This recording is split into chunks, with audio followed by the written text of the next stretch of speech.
ku munsi wo kuwa kabiri w'iki cyumweru ngo hari ku munsi w'ejo ku itariki ya 11 mwumvishe impanuka yahitanye abantu benshi bagera kuri 20 bose bakava mu buzima bw'abazima. Ni impanuka yari yabereye n'ubundi hano mu gihugu cy'u Rwanda mu karere ka Rulindo hariya ruhazwi nko ku Kirenge. Rero nyuma y'ibyo ngibyo izi ni zimwe mu mpanuka zigera kuri 7 zishe abantu benshi kurusha izindi mu myaka 10 ishize mu gihugu cy'u Rwanda. Izi mpanuka rero nizo tugiye kuba twagarukaho umenye se zagiye ziba mu mwaka isi zagiye zihitana abantu bangana gute. Kwa kabiri rero w'itariki n'ubundi uku kwezi kwa kabiri ku itariki ya 11 nibwo iyi mpanuka yabaye. Ni kuri uyu rero kwa kabiri mu Rwanda habaye impanuka ikomeye cyane y'imodoka itwara abagenzi yarenze umuhanda irindimuka ku musozi uhanamye cyane yatana hafi kimwe cya kabiri cy'abari bayirimo. Urabyuka ko nababwe ko bari bageze kuri 52 bose. Iyo modoka kandi ya kompanyi international yari ivuye i Kigali yerekeza hariya mu karere ka Musanze mu majyaruguru ubundi y'u Rwanda. Yapfiyemo abantu bagera kuri 20 nk'uko n'ubundi itangazo rya leta y'u Rwanda ryihanganisha ababuze ababo ribivuga.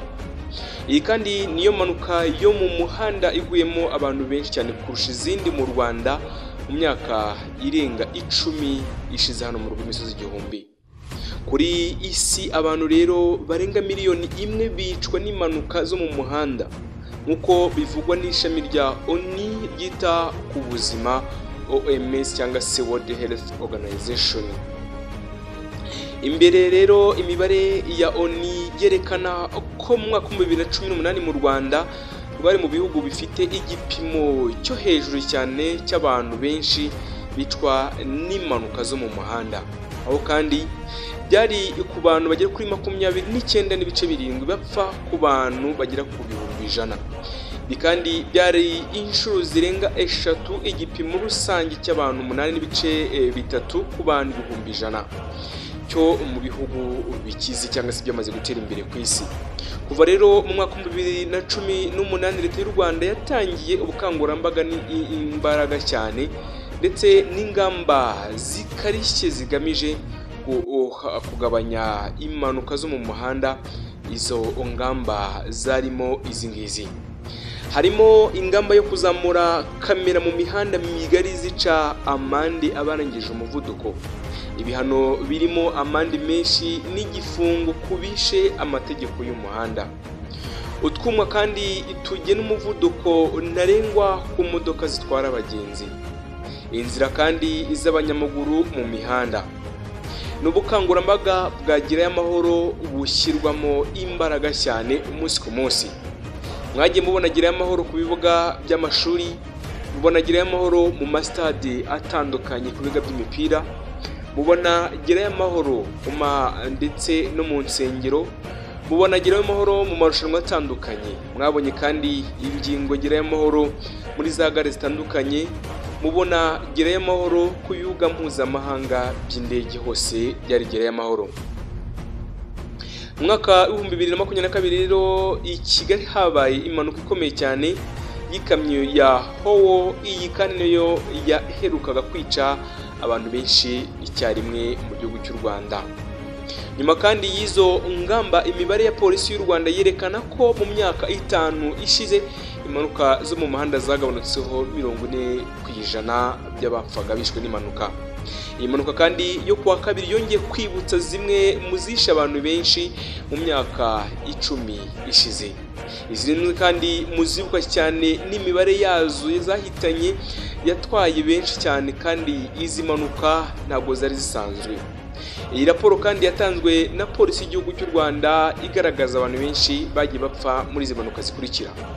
Impanuka ya mbere twabibutsa ni yabaye muri Nyakanga mu kwezi kwa 7 mwaka wa 2014. Ni impanuka kandi y'imodoka ya Toyota Hiace itwara abagenzi yahitanye abantu 15 muri Ndatemwa mu murenge wa Kiziguro mu karere ka Gatsibo. 15 bacaho. iyi nayo ni ukwakira mu kwezi kwa 10 mwaka 2016. Ikamyo kandi yagonganye n'imodoka itwaye abagenzi bagera kuri 24 ya Horizon Express imusambira mu karere ka Kamonyi, 11 bahise bahasiga ubuzima. Aha ni muri Gicurasi, ubwo ni mu kwezi kwa 5 mwaka 2017. Imodoka kandi ya kompanyi ya Kigali Safari yagonganye n'ikamyo ku musozi wa Shyorongi hafi i Kigali, irarindimuka igera mu kabande cyane hasi epfo, abantu bagera kuri 15 nabo bahise bapfa ako kanya. Muri Nyakanga, ubwo naho ni mu kwezi kwa 7 n'ubundi mwaka 2019, imodoka ya Toyota Coaster itwara abagenzi yakoze imanuka mu murenge wa Bwishyura i Karongi, irenga umuhanda igwa kure yawo, yica abantu bageze kuri 11. Muri Gashyantare naho, ubwo ni mwaka mu kwa 2 mwaka 2020 ejo bundi, ubwo imyaka igera kuri 4 irashize.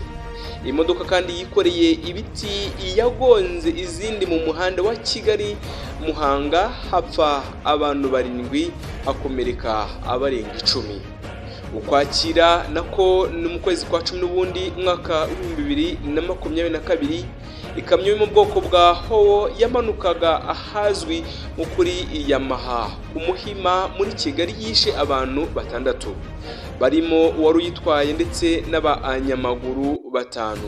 Niyo kandi yaherukaga kwica abantu benshi icyarimwe mu gihugu cy'u Rwanda. Muri Gashyantare mwaka wa 2025 n'ubundi, impanuka yabaye ejo kwa 2 irugusiga mu karere ka Rulindo yahitanye abantu 20, niyo kugeza ubu imaze kwica abantu benshi icyarimwe mu myaka 10 ishize. Izi mpanuka kandi abategetsi bakomeza gushyira imbaraga mu bukangurambaga bwo kugabanya impanuka zo mu muhanda mu Rwanda, zihitana abantu benshi n'abantu kandi batari bake buri mwaka nk'uko imibare ya polisi y'u Rwanda ibigaragaza. Mwaka 2018 impanuka zo mu muhanda zishe abantu bagera kuri 593. Mwaka 2019 abantu bageze kuri 673 barapfuye. Mwaka 2020 hizishe abantu bagera kuri 629. Mwaka kandi 2021 impanuka zatwaye abantu bagera kuri 655. Mwaka kandi 2022 impanuka zishe abantu bagera kuri 687. Mwaka 2023 impanuka zishe abantu bagera kuri 555. Naho mwaka 2024 zaragabanutse cyane, impanuka zishe abantu bagera kuri 350. Izi ni impanuka zagiye ziba kenshi cyane mu gihugu cy'u Rwanda, zihitana ubuzima bw'abantu. Niwumva kandi aba bantu bagiye bapfa umunsi ku munsi, harimo abagore, harimo abagabo, harimo abana ndetse n'abasore n'inkumi. Izi mpanuka kandi uko zigenda ziba, benshi batikirira ubuzima, abandi byabo bigahirima, maze ubuzima bw'igihugu nabwo bugasubira inyuma. Uti bigenda gute rero? Niba harimo wari ufite akazi yakoraga, umuryango we usubira inyuma. Niba kandi hari uwakoraga imirimo runaka yikorera umuryango, abana be barapfa hagasigara imfubyi. Ngaye nguko rero, impanuka ni nk'intambara, byose bitwara ubuzima bw'abantu. Gusa icyo dusaba, twasaba abashoferi ndetse n'abanyamaguru muri rusange kuba badufasha izi mpanuka ziba buri munsi zikaba zagabanuka. Nitwa Eric Nshimiyimana, wo komeza ukore subscribe, ukoresha yakubigana tukugezaho bya buri munsi. Nibikunda na yindi niguza nawe utaha.